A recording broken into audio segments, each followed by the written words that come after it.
السلام علیکم سامعین، 6 ذوالحجہ اور 13 جون ہے۔ خبر کا عنوان ہے شرعی گائیڈ لائن عید الاضحیٰ،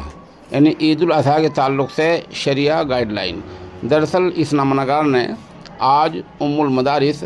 دارالعلوم دیوبند کی شورا کے رکن اور جامعہ بدر العلوم گڑھی دولت کے محتمم و شیخ الحدیث اور جمعیت علماء مغربی یو پی کے صدر محترم حضرت مولانا محمد عاقل صاحب دامت برکاتہم کا ایک تفصیلی انٹرویو لیا ہے جو پیش خدمت ہے۔ مولانا، آپ سے ہمارا سوال یہ ہے کہ عید الاضحیٰ کا عالمی تہوار ہے، ہمیں بحیثیت فرزندان توحید کے کیا کرنا چاہیے اور کس چیز سے بچنا چاہیے؟ بسم اللہ الرحمن الرحیم۔ عید الفطر اور عید الاضحیٰ یہ دو ایسے ہمارے خوشی کے دن ہیں جو ہر سال اپنے وقت پر لوٹ کے آتے ہیں، اور مسلمانوں کے لیے یقیناً یہ خوشی کے موقع ہیں، مگر ہمیں اس بات کا ہمیشہ خیال رکھنا چاہیے کہ اپنی خوشی کے واسطے ہم کسی کی تکلیف اور ایذا کا ذریعہ نہ بنیں۔ عید الاضحیٰ کے موقع پر اس بات کا خیال رکھا جانا چاہیے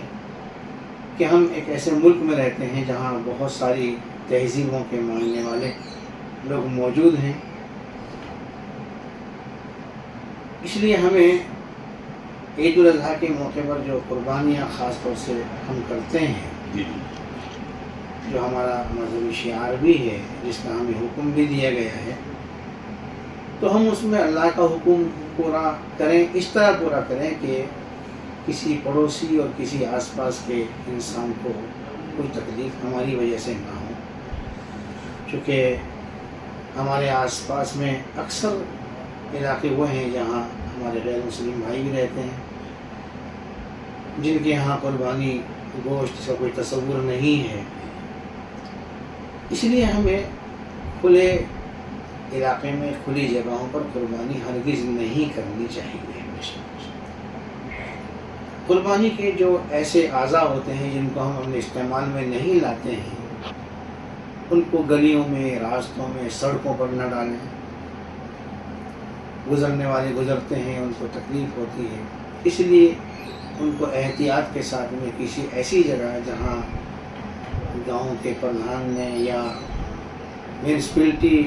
کے ذمہ داروں نے کوئی جگہ طے کی ہے، ان کو وہیں رکھا جائے تاکہ وہ بکھرے نہ بنے اور کسی کی کا سبب نہ بنے۔ یہ گوشت، ہڈیاں، اس میں 1-2 دن کے بعد میں بو ہو جاتی ہے اور بہت گندی بو ہوتی ہے، جس سے خود اپنے آپ کو بھی تکلیف ہوتی ہے، اس لیے ان باتوں کا خاص طور سے خیال رکھا جانا چاہیے کہ ہماری قربانی اللہ کا حکم ہے، کسی کی ایذا کا تکلیف کا ذریعہ نہیں بننا چاہیے۔ مولانا صاحب، تھوڑا سا جو ممنوع جانور ہیں، حکومتی گائیڈ لائن آئی ہیں، ان کے بارے میں ہمیں کیا عمل کرنا ہے؟ یہ کوئی نئی بات نہیں ہے، بہت دنوں سے یہ بات کہی جا رہی ہے کہ اس ملک میں بعض جانوروں کو ذبح کرنے سے منع کیا جاتا ہے قانونی اعتبار سے، اس لیے مسلمانوں کو اس بات کا بھی خیال رکھنا چاہیے جو کہ حکومت کے جو ضابطے اور قانون ہیں ان کی خلاف ورزی اگر کی جائے گی تو یہ خوشی میں تکلیف ہوگی، رنگ میں بھنگ کرنے والی بات صادق آئے گی، اس لیے کوئی ایسا موقع نہ دیا جائے کہ ہمارے اس خوشی کے موقع پر پولیس ہمارے درمیان میں آئے، کوئی شکایت کر دے اور ہماری پریشانی کا ذریعہ بنے، بے عزتی کا ذریعہ بنے، اس لیے ممنوع جانوروں کو ہرگز قربانی میں نہیں پیش کرنا چاہیے اور احتیاط برتنی چاہیے۔ مولانا صاحب، یہ عالمی تہوار ہے اور تقریباً پوری دنیا میں منایا جاتا ہے، کیا خاص پیغام ہے آپ کے اس میں؟ یہ بات تو یہ ہے کہ اللہ تعالیٰ اس خوشی کے موقع کو ساری انسانیت کے لیے خوشی کا موقع بنا دے۔ فلسطین میں اس وقت میں جو ظلم اور زیادتیاں ہو رہی ہے، غزہ میں، رفح میں، ان لوگوں کی بھی ہمیں ہمیشہ خیال رکھنا چاہیے، اگرچہ ہم ان کی باقاعدہ کوئی خدمت نہیں کر سکتے، مدد نہیں کر سکتے، لیکن اس موقع پر ہم ان کو ضرور یاد رکھیں اور ان کے لیے دعائیں کریں۔ عید الاضحیٰ کے موقع پر اللہ تعالیٰ ان مظلوموں کی مدد فرمائے، ظالموں سے اللہ ان کو رہائی چھٹکارا نصیب فرمائے،